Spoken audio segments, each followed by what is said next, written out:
Once we're married, he'll sign whatever I put in front of him. The man is so lovesick it's embarrassing. And his daddy? That old fool won't know what hit him until the land's already gone. That's what I heard my son's fiancée say on the phone, standing in the hallway of my own home on Thanksgiving night, while my son was in the kitchen carving the turkey. She laughed after she said it. A low, satisfied laugh, like someone who's already won. I was standing at the top of the stairs, having come down from my bedroom to grab my reading glasses.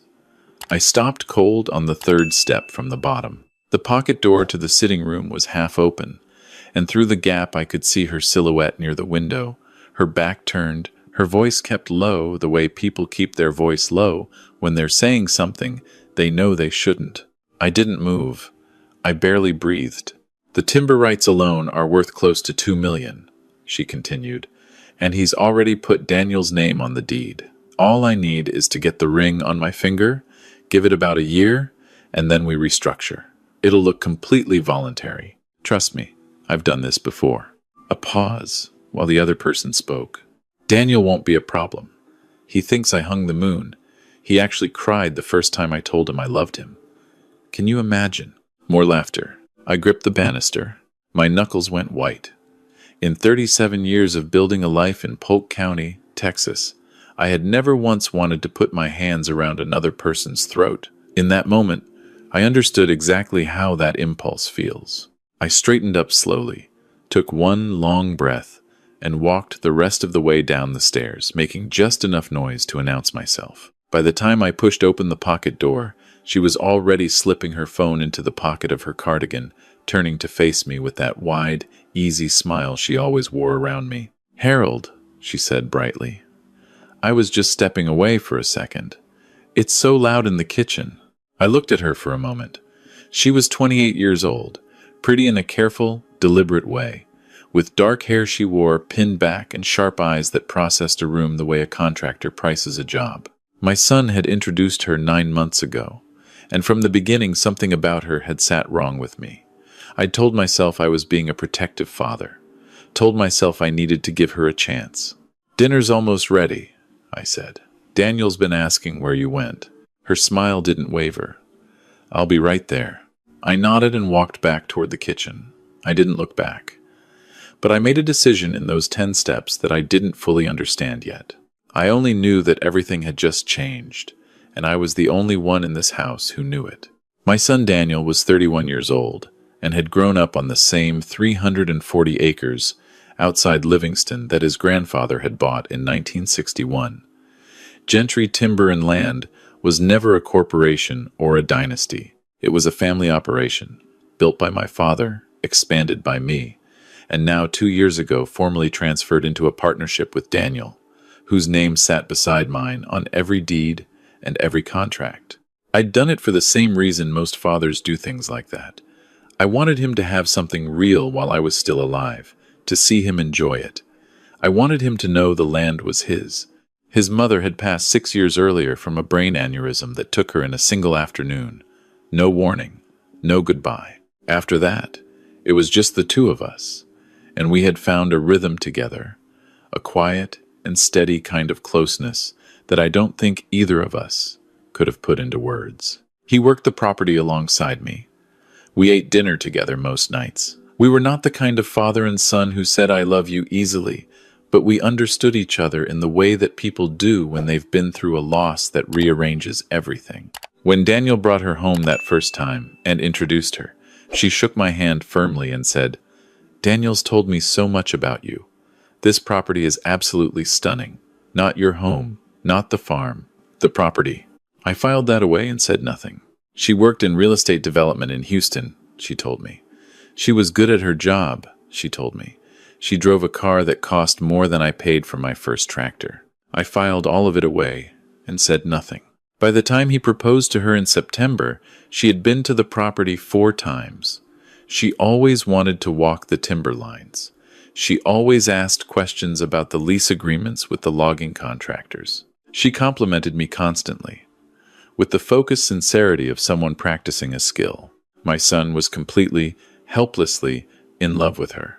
And I had told myself, over and over, that my unease was just grief, dressed up as instinct, that I missed my wife, that I was afraid of losing my son to someone else's orbit, that I was, as Daniel had gently suggested once, maybe just a little stuck in my ways. Thanksgiving night ended that conversation I'd been having with myself. I lay awake until 2 in the morning, staring at the ceiling fan, listening to the house settle. By the time light started coming through the curtains, I knew what I had to do, and I knew I had to do it carefully. My son hadn't believed me when I'd mentioned, months ago, that her questions about the property felt a little clinical. He'd laughed it off, said I'd feel differently once I got to know her better. If I walked into his room right now and told him what I'd heard, he would look at me the same way with that patient, slightly wounded expression that meant he thought I was projecting. He was in love. People in love are the last ones to see the thing clearly. I was going to need more than what I heard through a cracked door. I was going to need proof that no one could argue with. I called Pete Ramos at 7 the next morning. Pete had run a private investigations firm in Beaumont for 22 years before semi-retiring to a small office in Lufkin. We'd met a decade ago during a boundary dispute with a neighboring landowner. Someone had been quietly moving survey markers on the eastern fence line, and Pete was the one who documented it on camera over 3 weeks. He was methodical, patient, and utterly without drama. Exactly what I needed. "Pete," I said when he picked up, "it's Hal Gentry. I've got a situation." He was quiet for a moment. "How bad?" "My son is engaged to a woman who I believe is targeting the property." "What makes you think so?" I told him exactly what I'd heard. Every word, including the part about having done this before. Pete listened without interrupting. When I finished, he said, "That last part's important. If she's done it before, there's a trail somewhere. Give me 2 weeks." 2 weeks felt like 2 years. I went about my routines. I drove the fence lines, signed the quarterly contracts with the logging company, met with our accountant in Livingston on a Tuesday afternoon.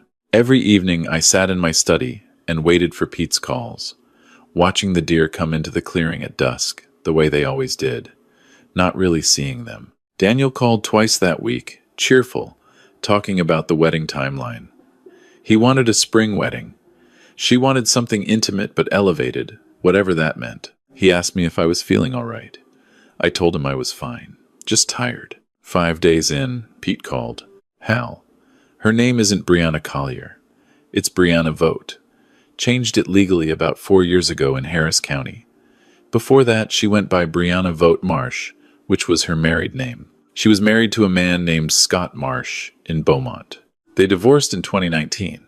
I leaned forward in my chair. What happened with the divorce?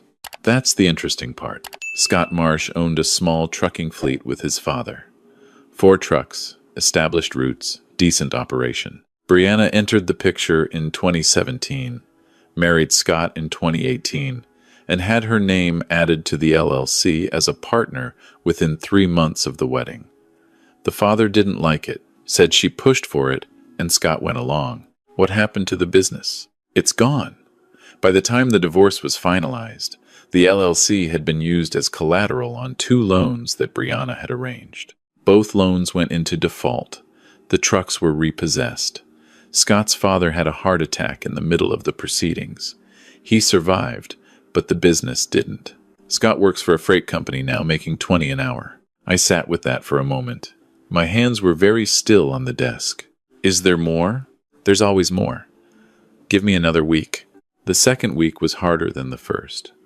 I saw Daniel on Wednesday when he stopped by to drop off some equipment invoices. He stayed for coffee and talked for an hour about a timber management plan he wanted to implement in the spring. Rotating harvests, replanting schedules, a 10-year strategy. He had a notebook full of diagrams. He'd been working on it for months. His face was lit up the way it gets when he's genuinely excited about something, the same way it looked when he was 12 and showed me a model he'd built of a steam engine. I listened to every word. I asked questions. I did not say anything about Brianna. After he left, I sat in the driveway for a long time, in the cold. Pete called on day 11. "You need to come to Lufkin. Bring an afternoon." We met at his office above a title company on Main Street. He had a folder on the desk and a laptop open. and he walked me through everything with the quiet efficiency of a man who has delivered bad news many times and has learned that directness is a kindness. Her ex-husband's family wasn't the only one. Before Scott Marsh, there had been a man in Port Arthur named Gerald Thibodeau, who owned 40 acres of coastal property that his family had held since the 1970s. She had dated his son, never married, but had gotten far enough into that family circle to be added as a beneficiary on a small business account. When the relationship ended abruptly, about $40,000 was unaccounted for. Gerald reported it. The investigation went nowhere. Not enough documentation. She learns from each one, Pete said, turning the laptop to show me a recorded conversation. She's getting more sophisticated. He had gotten close enough to record her twice. Once at a coffee shop in the Woodlands, meeting with a man Pete had identified as a real estate attorney named Drew Fenn, not her attorney, not on any contract I'd ever seen. And once on a phone call captured through a directional microphone at 30 yards, standing outside a wine bar on a Tuesday evening. "Listen to this one," Pete said, pressing play. Her voice was relaxed, almost playful. "The structure is simple. Once we're married, and I'm on the timber partnership as a spouse, we petition to restructure the lease agreements through a new LLC. The old man signs off on it because Daniel tells him to. It looks like normal estate planning.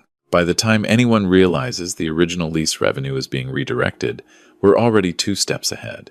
The land itself stays on paper, but the income disappears." A man's voice. "And Daniel?" A pause. "Daniel is a sweet man. He's going to be very sad when our marriage doesn't work out, but by then, the restructuring will be done and the partnership dissolution will favor my shares. I've had Drew look at the original deed transfer. Hal made some mistakes when he moved the titles. There are gaps we can use." Pete stopped the recording. I realized I had been gripping the edge of the desk. "Who's the man she's talking to?" I asked. "Drew Fenn, the attorney. We believe he's a former colleague from her time working at a development firm in 2018. He's not licensed in Texas anymore, disbarred for mishandling client funds." I pushed back from the desk and walked to the window.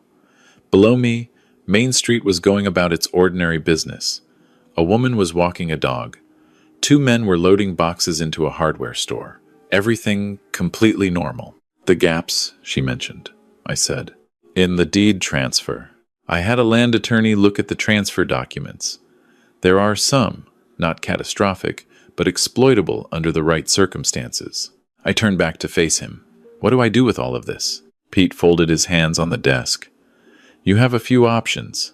You can take it to the DA's office. What you have is compelling, but there are no criminal charges, yet she hasn't committed the fraud. She's only planned it. The recordings are admissible in Texas for civil proceedings.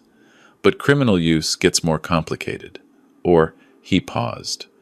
"You can set her up to commit the fraud on the record. Let her make the move, document it with witnesses, and hand the whole package to the DA at once. Cleaner.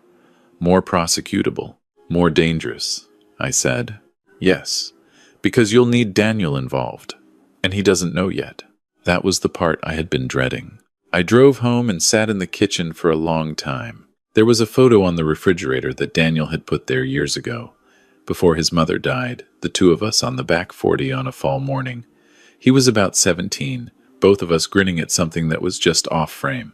His mother must have been the one holding the camera. I picked up the phone and called my attorney. Her name was Carol Pruitt, and she'd handled Gentry Timber's legal affairs for nearly 15 years. I gave her the short version and asked her to come to the property on Saturday morning.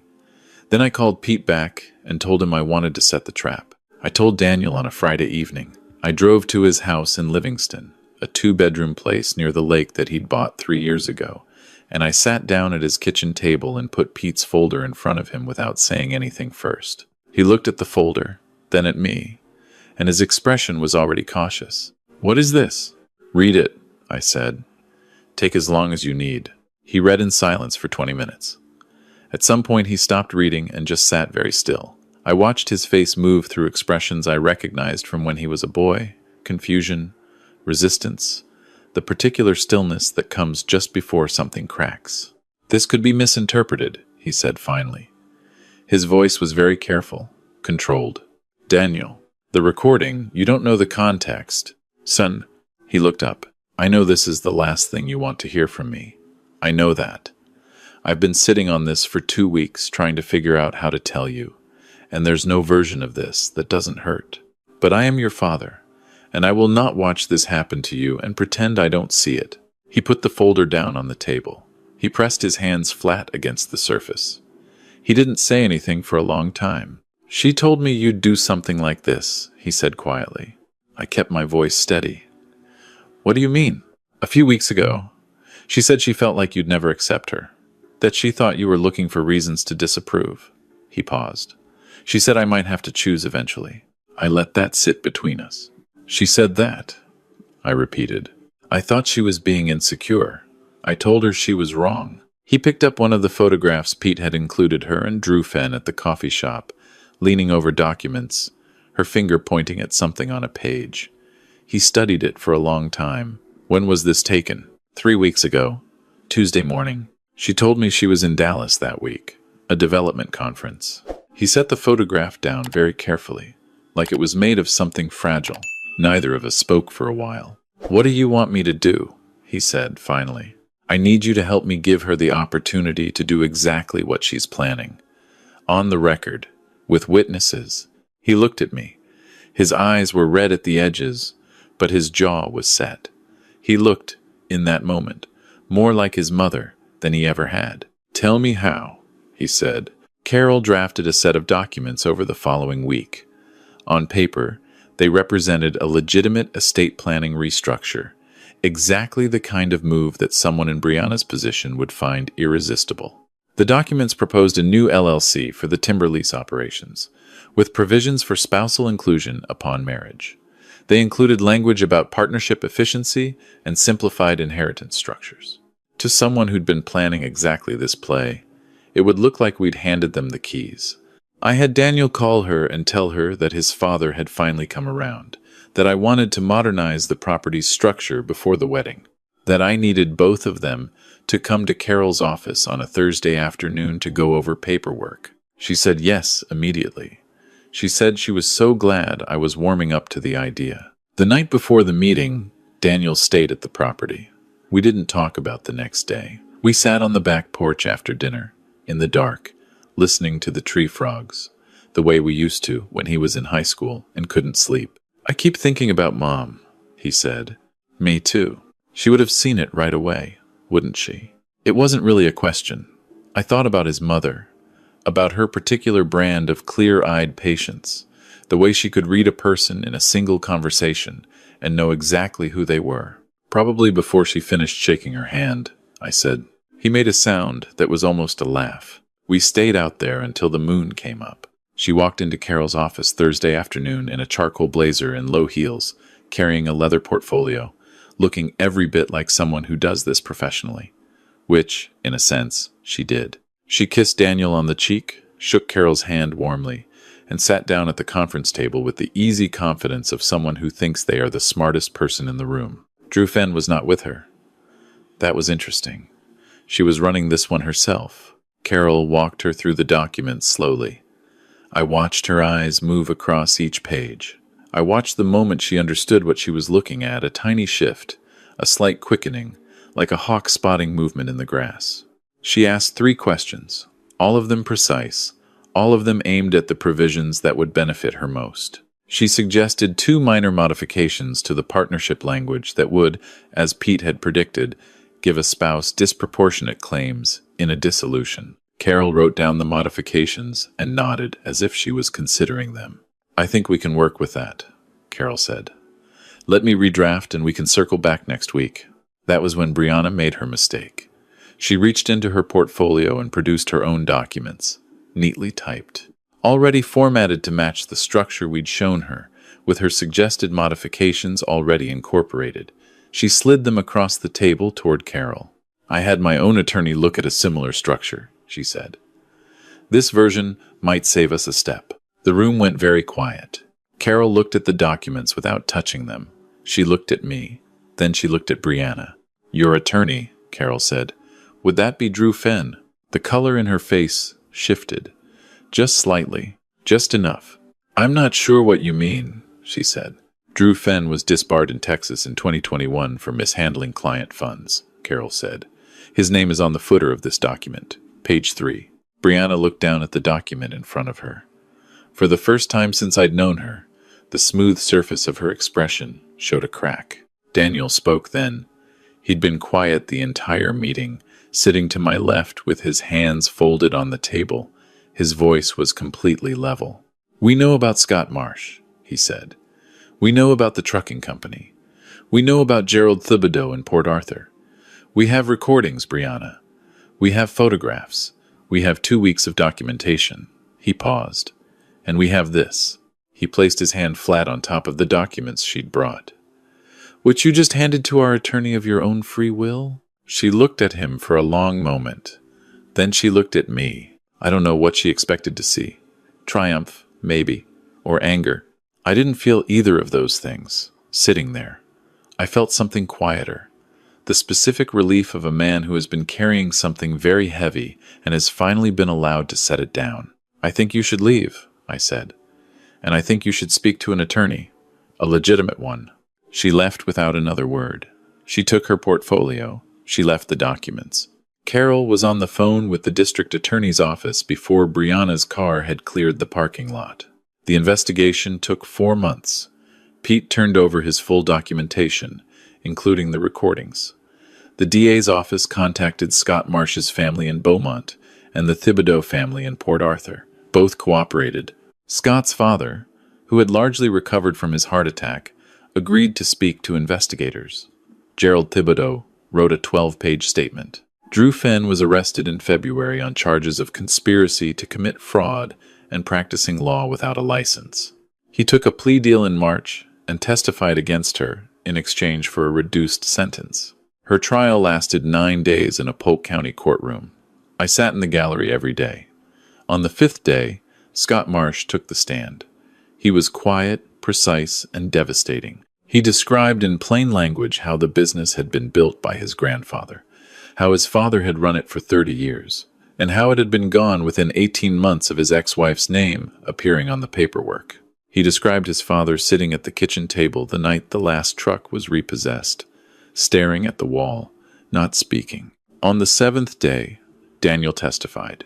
I watched my son sit in that witness box and describe, in front of a full courtroom, how he had been manipulated, how he had argued with his father on her behalf, how he had believed, completely, that the woman he loved was exactly who she said she was. He spoke without self-pity, which made it harder to listen to, not easier.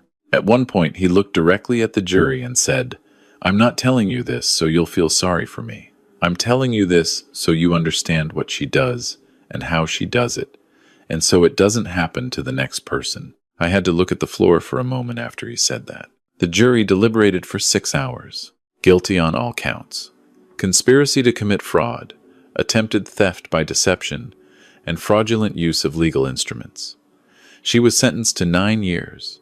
As the court officers led her past the gallery, she glanced toward the defense table, toward her attorney, toward the door everywhere except at me or Daniel. But at the last moment, just before she reached the door, she looked back. Our eyes met. I didn't say anything. There was nothing to say that the last 9 days hadn't already said more clearly. I thought about what Pete had told me months ago, sitting in his office in Lufkin. She's getting more sophisticated. It occurred to me, watching her walk out of that courtroom, that this was the first time she had been stopped. Every other time, she had walked away. The Port Arthur situation, no charges. The Beaumont marriage dissolved cleanly, money already moved. She had operated for years with the confidence of someone who had never faced real consequences, who had come to believe that being careful was the same as being untouchable. She had miscalculated one thing, the difference between a man who is being careful and a man who is paying attention. The spring came early that year. By April, the back 40 was green in a way that almost hurts to look at. That particular intense green that East Texas does in spring when the light comes through the pines at the right angle and turns everything luminous.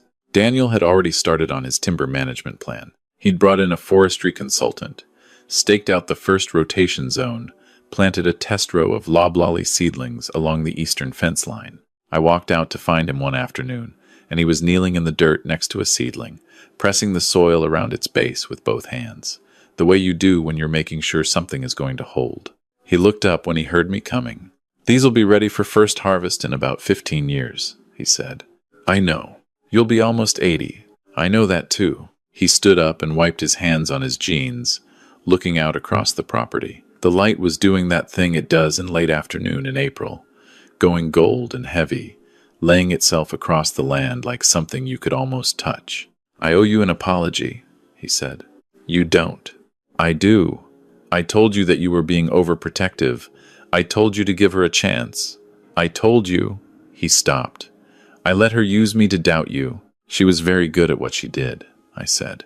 "That doesn't excuse it." I thought about what to say. I thought about his mother, about how she would handle this particular moment, what she would find that was true and useful and kind all at once. She had always been better at that than me. "You were in love," I said finally. "That's not a character flaw. That's just being human. And when it mattered, when I needed you to trust me, you did." He looked at me. "That's the part I'll remember," I said. "Not the rest of it. That's the part that counts." He didn't say anything. He looked back out at the seedling row, at the fence line, at the timber beyond it going green and gold in the late light. After a while, he put his hand on my shoulder, briefly, the way men in my family have always done, instead of saying certain things out loud.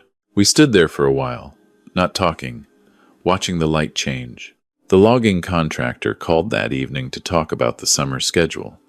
I signed a 3-year extension on the lease agreement the following week. Daniel filed the timber management plan with the county.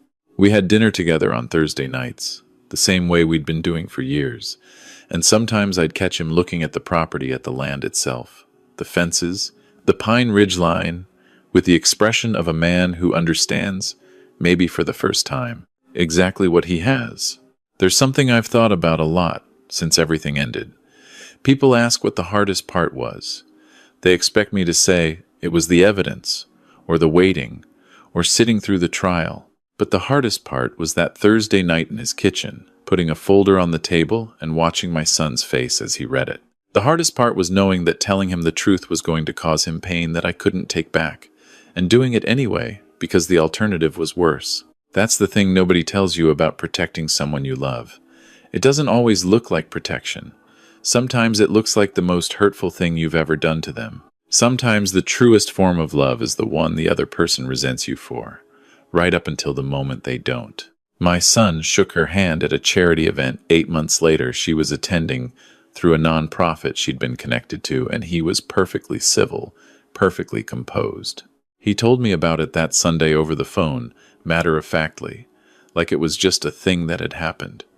He said it felt like meeting someone from a story he'd read once, a long time ago. Someone who'd had a lot of power over him in the telling, but had no power over him at all now that the book was closed.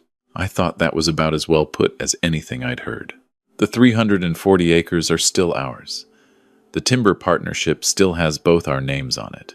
The seedlings along the eastern fence line are about 8 inches tall now, which the forestry consultant says is right on schedule. Last month, Daniel told me he'd met someone, a woman who teaches high school biology in Livingston, who grew up in Nacogdoches, who he met at a county land trust meeting where she was advocating for riparian buffer preservation. He said she'd argued with him for 45 minutes about tree spacing requirements, and he'd found it, and I'm quoting directly here, extremely attractive. I told him I'd like to meet her when he was ready. He said he thought I'd like her. He said she asked a lot of good questions. I told him that was a fine thing to say about a person. I'm 63 years old, and I've spent most of those years working land that my father worked before me, learning that the things worth having are the things worth protecting. The things that last are not always the things that look permanent. A contract can be dissolved. A deed can be contested. A business can be taken apart piece by piece by someone who knows which screws to loosen first. But there are things that can't be restructured, can't be collateralized, can't be moved into a new LLC and drained quietly while everyone's looking the other way. What I have with my son is one of those things. I know that now In a way, I didn't before all of this started. Not because it was tested, I already knew it could survive hard times, but because I watched it hold when it was under the specific pressure of doubt and betrayal, and a very calculated effort to come between us. It held. That's not nothing. That's everything. If you're a parent watching this, trust what you know about your child. Trust the thing in you that knows the difference between fear and instinct. And if you ever find yourself in a hallway at Thanksgiving, hearing something through a cracked door that turns your whole world sideways, take a breath, stay calm, and then get to work.